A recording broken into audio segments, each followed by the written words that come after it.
I, 23, male, recently got engaged and broke my engagement off in a span of 2 weeks. My fiancé Riley, 23, female, hooked up with my older brother Adam, 27, male, on the night after our engagement, and my disgusting brother tried to rub it in my face to make me feel bad. Riley and I had been together for almost 3 years, but she threw it all away for my brother. On the night of our engagement, she told me she was thrilled to be marrying me, but went back on her word the very next day when she hooked up with my brother. I was very upset about it and broke things off through text and blocked her.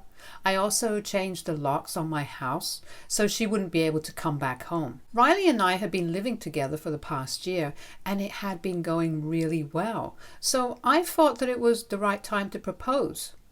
I never thought that she would end up betraying me for Adam, of all people, because she knows that he and I have an intense rivalry and don't get along at all.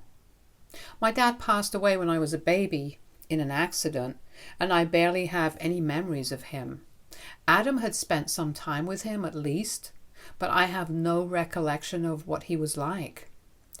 Adam never liked me, and growing up he was my biggest enemy.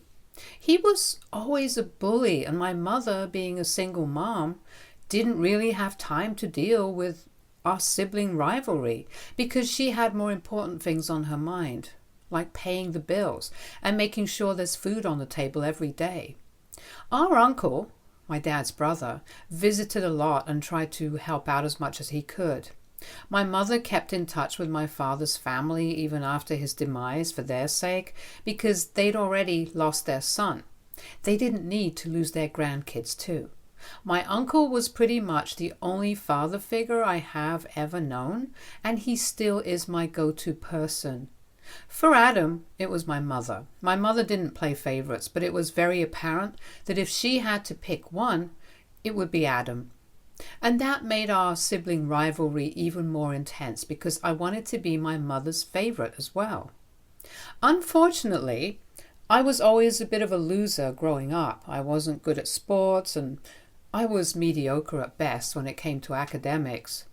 I was quite skinny, and I didn't have any such talents that could set me apart. So I was always very insecure about basically everything, and that made it very difficult for me to talk to people, make friends, and be popular. I was a really introverted kid and mostly kept to myself. Adam was quite the opposite. He played sports and was great at it. He wasn't too bad academically either, and he had a very different physique from mine, big and sturdy because of his athletics. Needless to say, being his little brother was even more embarrassing for me, because even though nobody said it to my face, I knew that everybody was constantly comparing me with him and thinking that I was a loser in comparison. With time, I learned to live in his shadow and would just let him walk all over me. My self-esteem really took a hit in my childhood, and I was never able to recover from it. Even until my last day of high school, I barely had any friends, and nobody wanted to talk to me because I just came off as weird. Things only changed for me and started looking up when I graduated and moved to college. I was a new person there, and nobody knew me as Adam's little brother. So I really grew into my own now that I didn't have to deal with Adam's constant bullying and could finally be my own person. I know it sounds cheesy, but I'm so thankful that I was able to go to college out of state where nobody knew me, because I don't think I would have been the person that I am today had it not been for that experience. And I have my uncle to thank for it, because he was the one who paid for me to go to college. My mother had told me that she wouldn't be able to afford to send me to college so far away and wanted me to pick a location closer to home, within our city if possible. But I had my mind set, and my uncle offered to cover me and stepped up. I made a lot of friends there and graduated at the top of my class. My mother and uncle attended my graduation ceremony, but Adam didn't, even though I'd been present at his. After moving out, Adam and I didn't really keep in touch. For obvious reasons. He hated me for no reason, and I hated him because he made my childhood and teen years a total nightmare. I was glad to be rid of him, and we only met on the holidays or whenever we would come back home for birthdays. It's been years, and that's the arrangement that we stuck to. We didn't consider each other family beyond the confines of our house, but I did console him and send him a message when he lost all his money a couple of years ago. He'd quit his job and tried to start his own business but failed miserably, and my uncle and mother had to bail him out since he was neck deep in debt. He couldn't go back to his old job, so he had to move back into our mother's house for a couple of months until he was back on his feet. Even when he finally did find a job, it wasn't as great as his previous one. But he took it because he wanted to move out of his mom's house, since he was well in his 20s and he felt embarrassed to still live with his mom. This is what my uncle told me, and it was quite upsetting because his life had completely unraveled. I felt bad for him and sent him a message of consolation, but I think he misunderstood it and thought that I was bragging or making fun of him, so he blocked me and ignored me for the next couple of holidays. We weren't chummy when we met, but tried to keep things civil and at least greeted each other, no matter how coldly. But after that message, there was no talking to each other. I would like to say that Adam's life got better, but it didn't. He took the failure of his business really hard, and every time I saw him after that, he seemed worse for the wear. My uncle told me that he had switched jobs 7 to 8 times after that, but didn't seem content with any of them. His clothes got shabbier, and we could physically see the state of his mind reflected in how he acted at family gatherings. He was always either drinking or quietly staring at nothing. I say this from the bottom of my heart, but it really made me feel bad for him when I saw him in that state.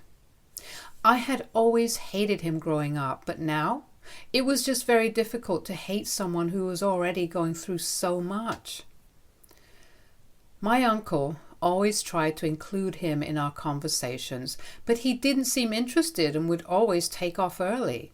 I had also started bringing Riley to these gatherings after we had been together for a year. She knew about Adam and even seemed concerned about him, but there was not much that we could do. Fast forward to our engagement, which took place 2 weeks ago. Riley and I were at my uncle's house for his birthday dinner. I had asked him first and made sure that he was okay with me proposing to her at his dinner party, and he was, so I went ahead with it. The family would all be there anyway, and my uncle had a beautiful house with a lovely garden, so it was just the perfect place. I had even invited her parents, but they weren't going to show up until after the proposal, so she wouldn't be able to guess what was about to happen. After my uncle had cut the cake and stuff, I took her outside and popped the question. She said yes, and then we went back to announce it to everyone and celebrate. I did notice that Adam left within minutes of me making the announcement, but I didn't think too much of it because I was quite busy with everybody else that evening. And also, he usually does take off from family gatherings quite early, so it wasn't anything out of the blue. Riley and I had a great evening, and then we went back home. She didn't mention anything about Adam or his weird behavior to me after we got back home, which she usually does whenever we go to any family event of mine. We were both really wine drunk and tired, so I was knocked out as soon as my head hit the pillow. But I did wake up accidentally around 2 in the morning because I had to use the loo. When I woke up, I realized that Riley was still on her phone, and when I asked her who she was talking to, she told me that she was telling a couple of her friends about the engagement. That seemed innocent enough, so I didn't suspect anything and went back to sleep soon after. But 2 days later, while I was at work, I received a bunch of texts from Adam. It was really unexpected because the last time we had a conversation, he had blocked me. It was just screenshots of his conversation with Riley, and in those chats, they were planning to get together and hook up, which they did. It started with Adam reaching out to her to congratulate her on the engagement, and she asked him why he wasn't present for the rest of the evening. So he told her that he was just upset about a lot of things and wanted to get out of there while he could, because he didn't want to intrude on my happiness. He talked about how we have never been friends, and he felt like it was inappropriate for him to be present on such an occasion for me, so he left. He was making himself look like some sad little puppy who wasn't wanted. But the truth is that I really wouldn't have cared if he stayed for the evening. He only wanted Riley to sympathize with him, so it would be easier for him to manipulate her, and that's exactly what happened. She started consoling him and told him that there was somebody out there for him. She also said that I was a great guy and I didn't mean to rub it in his face, so she apologized on our behalf if he felt bad about what happened. And Adam responded by saying that he wouldn't ever be able to find someone like Riley, so he didn't see the point of even searching. That sly jerk started flirting with her, and she flirted back in kind. And suddenly they were making plans to meet. And I know for a fact that she did go over to his house the night after our engagement, because she told me that she was going to spend the night at her friend's place to tell her everything about the engagement. On top of that, Adam had also sent me pictures of Riley's clothes on his bed, and that was all that I needed to see. It was a sick and disgusting thing to do, and it really caught me off guard. But I took the rest of the day off and went back home immediately after I received Adam's text. I was sobbing uncontrollably, but even with tears in my eyes, I decided to get the lock changed and started packing whatever I could lay my hands on. Whatever I saw and knew that belonged to Riley, I put in a cardboard box, and once I was done, I placed it outside the door. By the time I was done with all of it, it was almost time for Riley to come home. I hadn't seen her since the previous night because she told me that she'd go to work directly from her friend's place. But of course, now I know that she went to work from Adam's house. I wanted to break up with her in person, but after a while I decided that it wasn't worth it because she had cheated on me literally the day after I proposed, and she promised to spend the rest of her life with me.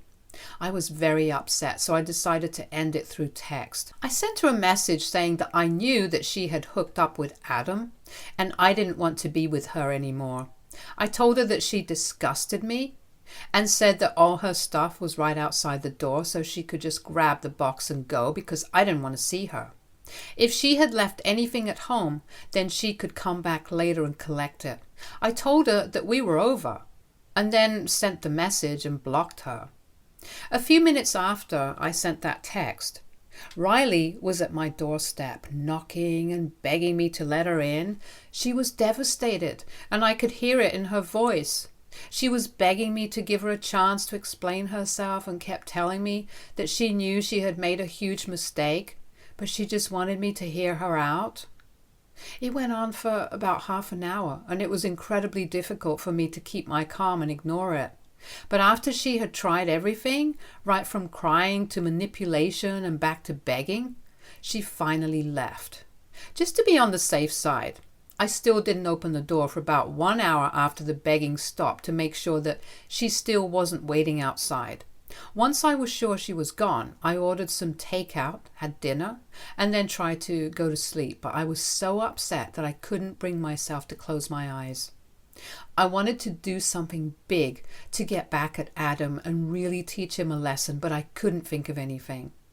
I kept brainstorming on my own for a while, and when nothing came to me, I decided to take the easiest way out and just forwarded those screenshots to everybody in the family saying, "This is what my dear brother Adam did to me." And then I turned my phone off and went to sleep. I honestly didn't have a plan in mind, and I didn't even set forth any conditions to my relatives.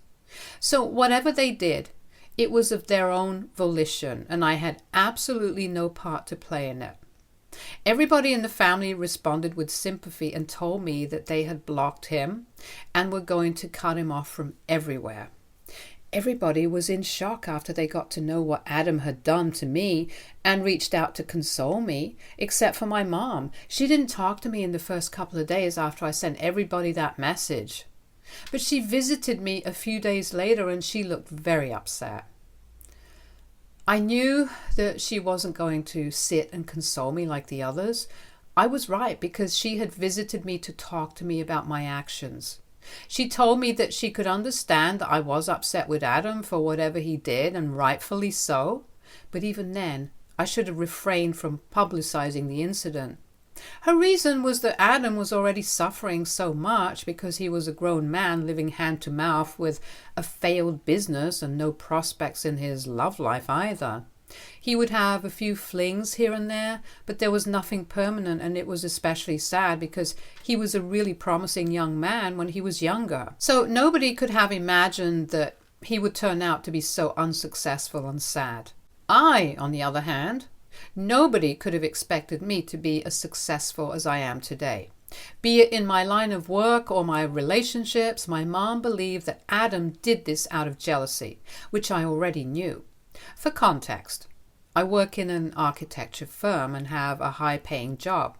I worked really hard to get where I am now, and if Adam had researched his business properly instead of rushing into it head first, then it wouldn't have failed, and he wouldn't be earning less than half of what I make. But coming back to the point, while my mother was telling me all of this, it almost felt like she was trying to justify what he did. So I interrupted her and asked her if she was actually trying to make it seem okay for Adam to hook up with my fiancé just the night after we got engaged simply because his life was sad and pathetic.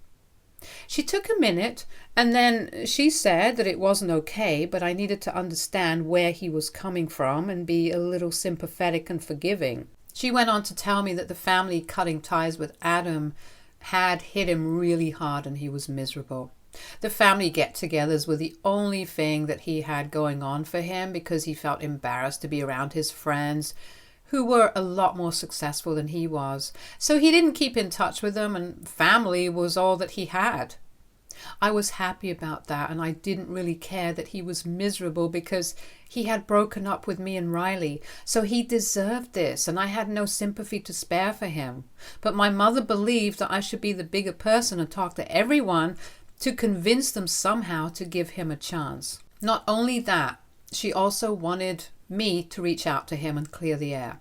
I told her that I was not doing any of it, and she was crazy to even expect that I would reach out to the person who ruined my relationship on purpose. I really just snapped at her. I told her that I knew she had favorites, even though she didn't really make it evident. But she didn't have to rub it in my face and make me feel so awful. I told her that if I had done the same thing to Adam, then she wouldn't have been trying to justify it and make it look like no big deal. She probably would have been all up in arms about it, and I knew that for a fact. She tried to deny it and we started arguing. It turned into a big fight where she got very upset and huffy. She left the house after saying that she wouldn't talk to me until I reached out to Adam and tried to sort things out with him.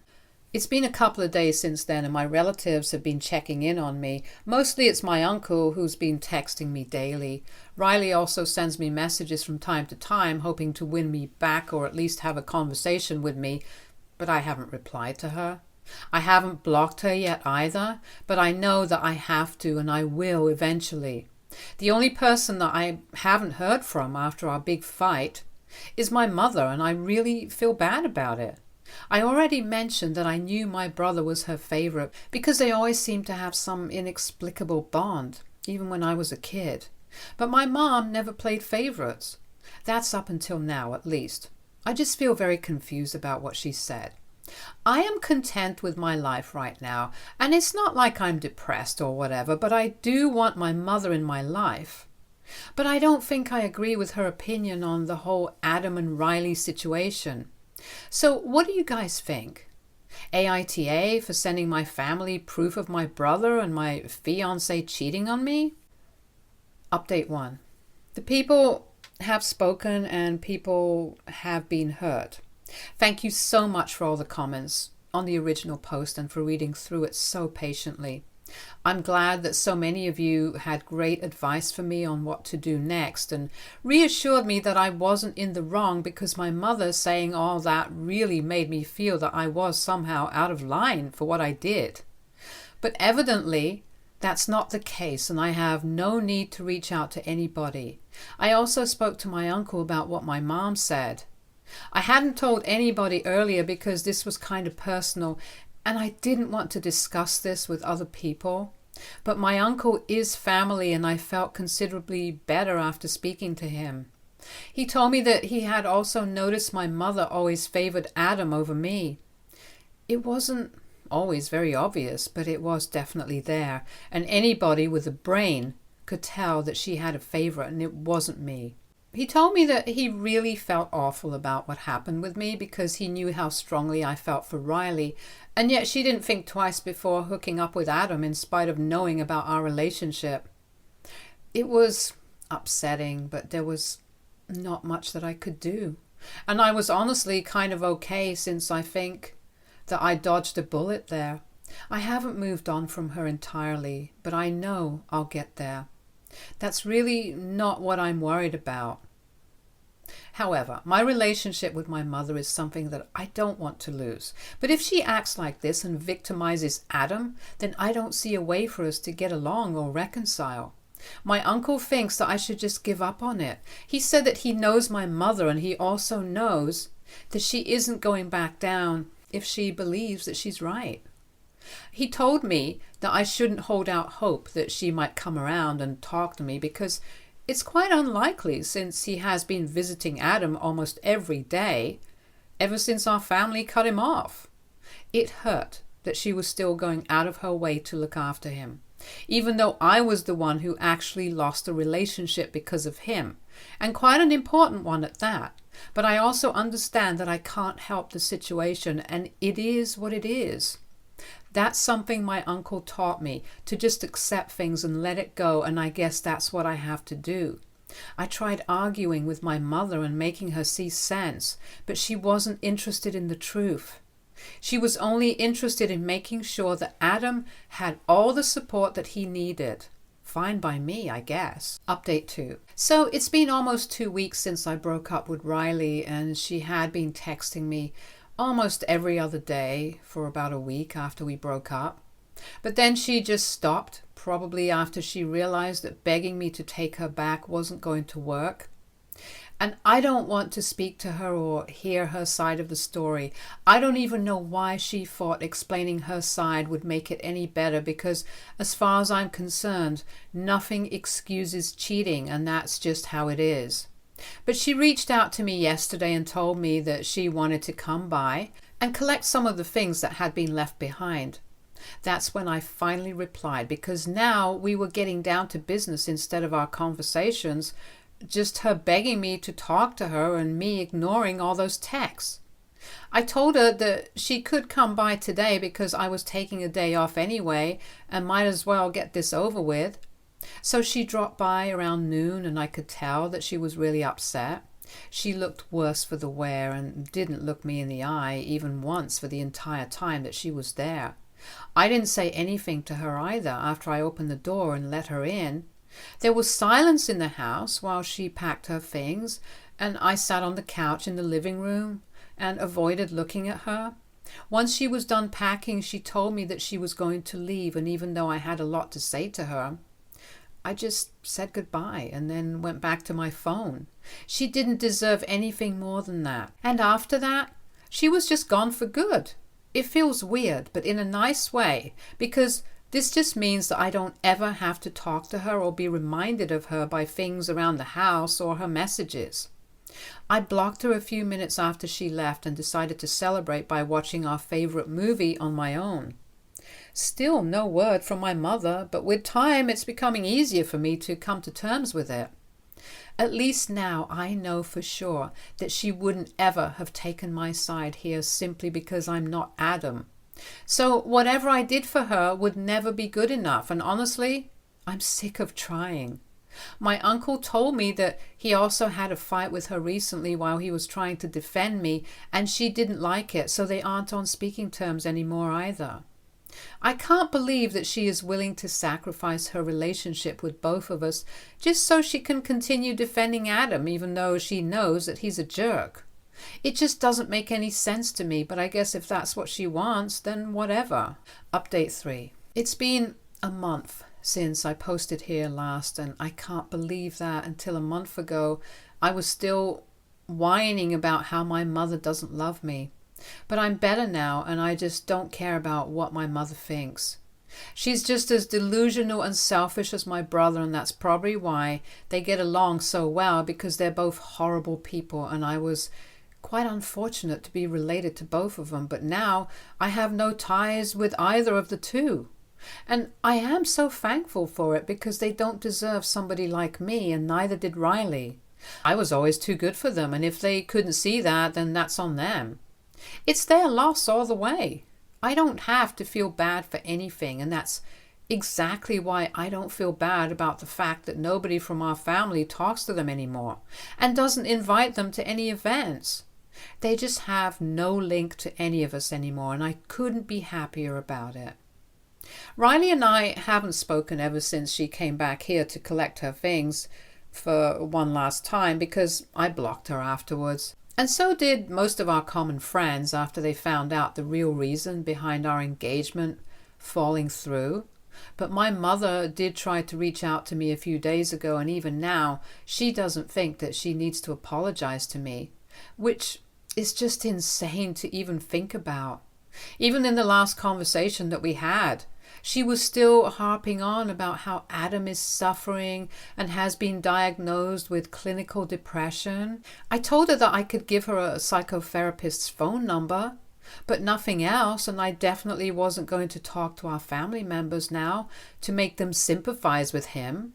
And then she started trying to manipulate me by going all emotional and sentimental on me. She was really laying it on thick and said that she had already lost her husband. She didn't want to lose the two most important men in her life now because of some stupid, petty fight over a girl. It was interesting that she saw the fight as stupid and petty, because the way I remember it, the fight was not over some girl. It was over my fiancé. And it was neither stupid nor petty because Adam had decided to hook up with Riley on purpose, all because he wanted to make me feel bad. So I think I was perfectly within reason to be mad at him and never want to speak to him again. As for the rest of our family, I hadn't coerced them into doing anything. They cut Adam and my mother off because of their own behavior, and I had absolutely nothing to do with that.